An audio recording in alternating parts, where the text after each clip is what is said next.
तो गाइस कैसे हैं आप सब लोग। I will become the strong के एपिसोड 06 के साथ हाजिर हो। तो लास्ट एपिसोड के एंड पे हमने देखा था कि सभी लोग वहां पर जमा होना शुरू हो जाता है क्योंकि उन्हें लगता है कि फेंग और जैंग में फाइट होने वाली है। हमारा फेंग अपने आसपास देख रहा है कि सभी लोग यहाँ पर इकट्ठे हो रहे हैं और सभी लोग वहाँ पर बातें कर रहे हैं कि उन्हें लगता है कि जैंग जो है वो ज्यादा पावरफुल है क्योंकि जैंग कल्टिवेटर है जबकि फेंग ने कभी कल्टिवेशन नहीं की। हमारा फेंग उन सभी लोगों को देखने के बाद कहता है कि मुझे लगता है कि यहाँ पर बहुत सारे लोग जमा हो रहे हैं, इसी वजह से मार्केट में कुत्तों को इस तरह से हरियाम नहीं फिरना चाहिए, इनको यहाँ पर पट्टा बांध कर रखना चाहिए। देखो तो यहाँ पर 5 कुत्ते जहाँ पर सरेआम बाजार में घूम रहे हैं, किसी को काट लिया तो क्या होगा। ऐसी हमारा फेंग यहाँ पर ये बात करता है तो उसी के साथ बाकी के सभी लोग अंदर अंदर हंस रहे होते हैं और कहते हैं कि देखो तो जरा इसका मुंह कितना तेज चलता है। फेंग जो कि सिर्फ एक कचरा है लेकिन इसके बावजूद इसने सभी इनकी इंसल्ट कर दी, यंग मास्टर जैंग और उसके साथियों के इंसल्ट कर दी। लेकिन अब यहाँ पर आगे क्या होने वाला है वो हम सभी लोग जानते हैं क्योंकि यंग मास्टर जैंग जो है इसके ऊपर अटैक जरूर करेगा क्योंकि वो बहुत ज्यादा गुस्सा हो रहा है। तो यंग मास्टर जैंग उसे कहता है कि कचरे कहेंगे तुम्हें यहाँ पर अपने स्टेटस के बारे में पता होना चाहिए, तुम्हारी हिम्मत कैसी हुई यहाँ पर मुझे चैलेंज करने की। के साथ ही वो उसे पंच मारने के लिए आगे बढ़ता और कहता है कि अब तुम मेरे हाथ से मरोगे। तो जैसे ही वो उसे पंच मारने के लिए आगे बढ़ता है इसी के साथ ही हमारा फेंग जो होता है उसके अटैक्स को बड़ी आसानी से अवॉइड कर लेता है।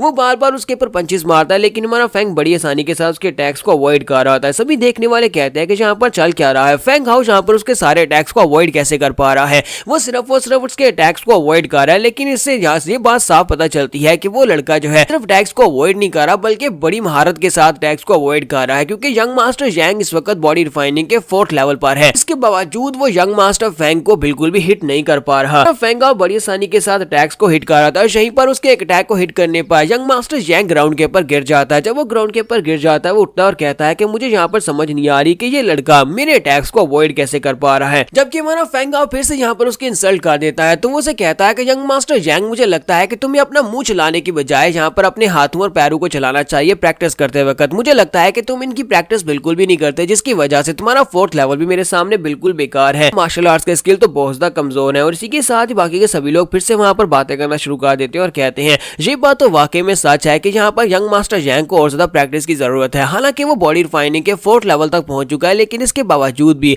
वो यंग मास्टर फेंगाओ के ऊपर एक पंच भी लैंड नहीं कर पा रहा। पता है कि जैंग को यहाँ पर सिर्फ और सिर्फ एलिक्सर्स और मेडिसिन को यूज करते हुए अपने आप को महान बना चुका है। मुझे लगता है कि सिर्फ और सिर्फ पिल्स को यूज करते हुए इसने अपने आप को ब्रेक थ्रू करवाते हुए बॉडी रिफाइनिंग के 4th लेवल को हासिल किया है जो कि एक नेचुरल बॉडी रिफाइनिंग के 4th लेवल से बहुत ज्यादा बेकार है। जैंग को उन सभी की बातें सुनने के बाद और भी ज्यादा गुस्सा आ जाता है और उसके साथ उसके जो साथी होते हैं उनसे कहता है कि तुम सभी लोग वहां पर खड़े खड़े किसका इंतजार कर रहे हो, चलो जल्दी से आगे बढ़ो और इसको क्रिपल कर दो। तो जैसे वो सभी लोग आगे बढ़ते हैं हमारे फेंग को मारने के लिए इसी के साथ उन्हें पीछे से आवाज आती है, कोई उनसे कहता है कि यहीं पर रुक जाओ। तो वो लोग पीछे की तरफ घूमते हैं और कहते हैं कौन कमीना अब यहाँ पर बीच में टपक रहा है, क्या तुम्हें पता नहीं है कि हम लोग कौन है जो तुम हमें यहाँ पर बीच में रोक रहे हो। जैसे वो लोग देखते हैं तो वो अंकल फेंग चैन होते हैं तो उसे देखते वो लोग बहुत ज्यादा घबरा जाते हैं। तो अंकल फेंग चैन उनसे कहते हैं कि अब जबकि 1-on-1 फाइट को छोड़कर तुम लोग यहाँ पर रूल को बुलाकर 5 लोग एक से फाइट करने वाले हो तो क्यों ना मैं भी यहाँ पर इस फाइट में शामिल हो जाऊं, तो मुझसे फाइट कर लो। सभी लोग बहुत ज्यादा घबरा जाते हैं स्पेशली जैंग कोई। वो उसे कहता है कि अंकल फेंग प्लीज हमें माफ करना, हम लोग तो बस यहाँ पर आपके बेटे के साथ थोड़ी सी प्रैक्टिस कर रहे थे,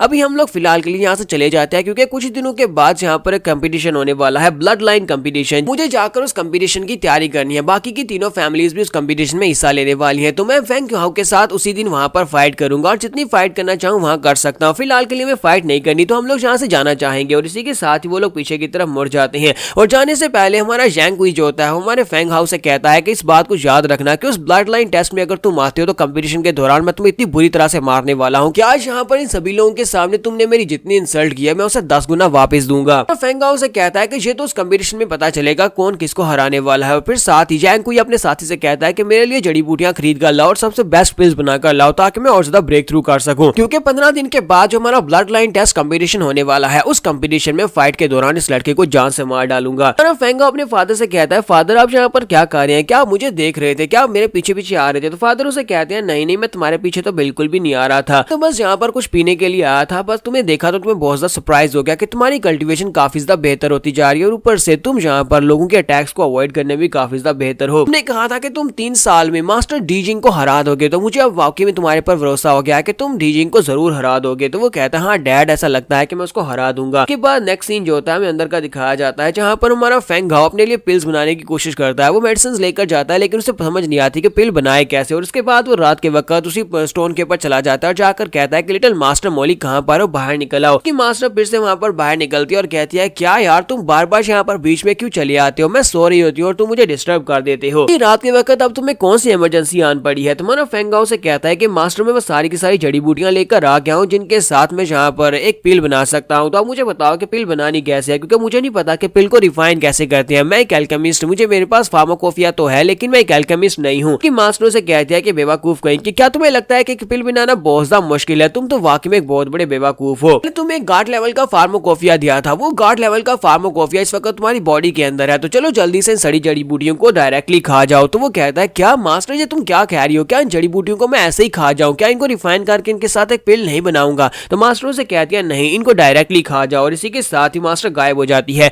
तो हमारा फेंगाओ कहता है कि मास्टर मुझे यहाँ पर कहीं मरवाने के चक्कर में तो नहीं है, चलो ठीक है अब खा ही लेता हूँ। और इसी के साथ ही वो जड़ी बूटियां उठाता है और उनको खाना शुरू कर देता है। तो हमारा फेंगाओ कहता है कि इनका टेस्ट तो बहुत ज्यादा बुरा है, मुझे यहाँ पर कच्ची जड़ी बूटियों को खाना पड़ रहा है। अगर पिल होती तो फिर बड़ी आसानी से मैं इसको खा लेता। और वो सारी जड़ी बूटियों को वहां पर निकल जाता है। उनको खाने के बाद कहता है कि चलो अब उस फार्माकोफिया के अंदर चलकर देखते हैं कि वहां पर इन सारी पिल्स को रिफाइन करने का मेथड क्या है, क्योंकि पिल्स के लिए जितने भी इंग्रेडिएंट्स हैं वो सारे के सारे मेरे पेट के अंदर चले गए हैं। तो हमारा फेंगाओ वहीं पर अपना ध्यान लगाता है और अपनी कॉन्शियसनेस के अंदर चला जाता है। और कॉन्शियसनेस के अंदर जाने के बाद जैसे वो अंदर जाता है तो उसे पता चलता है कि वो सारी जड़ी बूटियां उसकी बॉडी के अंदर जाने के बाद एब्जॉर्ब हो रही हैं और एब्जॉर्ब होने के बाद उनके अंदर से एनर्जी निकल रही है। इसी के सामने उस पिल का फार्मूला उसके सामने आता है, क्योंकि फार्मूले के मुताबिक वो सारी जड़ी बूटियां लेकर आया था। तो इसी के साथ ही वो सारी जड़ी बूटियां वहां पर रिफाइन होती है, अपने आप ही रिफाइन हो जाती है। और रिफाइन होने के बाद उनके अंदर से एनर्जी निकलती है और वो एनर्जी डायरेक्टली उसकी बॉडी का हिस्सा बन जाती है। बिना कोई पिल बने वो सारी एनर्जी उसकी बॉडी में एब्जॉर्ब हो जाती है। तो फेंगाओ कहता है कि तो बहुत ही कमाल हो गया, वो पिल की एनर्जी पूरी तरह से मेरी बॉडी के अंदर आ चुकी है, जो पिल मैं यहाँ पर बनाने की कोशिश कर रहा था। इसका मतलब यह है कि मैं बिना कोई पिल बनाए यहाँ पर अपनी बॉडी को स्ट्रेंथन कर सकता हूँ। तो नेक्स्ट सीन हमें अगले दिन का दिखाया जाता है। तो अगले दिन हमारा फेंगाओ फिर से ट्रेनिंग कर रहा था, वो बाहर ट्रेनिंग कर रहा था। ट्रेनिंग करने के बाद उसकी बॉडी जब थक जाती है तो वो फिर से वहां पर जड़ी बूटियां खाता है और वहां पर पिल के इफेक्ट्स को यूज करते हुए अपने आप को रिकवर कर लेता है। तो फेंगाओ कहता है कि पहले मुझे यहाँ पर रिकवर करने में काफी ज्यादा मुश्किल होती थी, लेकिन अब मैं सिर्फ कुछ ही मिनट्स में अपने आप को रिकवर कर सकता हूँ और दोबारा प्रैक्टिस के लिए रेडी हो जाऊंगा। वो गार्ड लेवल का फार्माकोफिया जो कि लिटिल मास्टर ने मुझे दिया है तो वाकई में बहुत ज्यादा महान है, क्योंकि वो इस वक्त मेरी बॉडी के अंदर इंटेग्रेटेड है, जिसकी वजह से मैं अपनी बॉडी के अंदर ही जड़ी बूटियों को मिक्स करके उनके इफेक्ट्स को अपनी बॉडी में ही सोख सकता हूँ। सबसे बेस्ट तरीका है, क्योंकि पिल बनाऊंगा वो काफी ज्यादा लंबा प्रोसीजर हो जाएगा। फिर साथ ही हमारा फेंगाओ कहता है लेकिन मेरे पास यहाँ पर अब भी एक बड़ी मुश्किल है, और वो बड़ी मुश्किल यह है कि मैं जड़ी बूटियां कहाँ से लेकर आऊँ, क्योंकि जड़ी बूटियां बहुत ज्यादा महंगी हैं। एक साल की सेविंग मैंने यहाँ पर कुछ ही दिन की जड़ी बूटियों के लिए जाया कर दिया। अब मेरे पास और ज्यादा पैसे नहीं बचे, तो मैं और ज्यादा जड़ी बूटियां कहाँ से लेकर आऊंगा। अरे फेंगाओ को यहाँ पर कोई आइडिया आता है और इसी के साथ ही वो कहता है कि ये आइडिया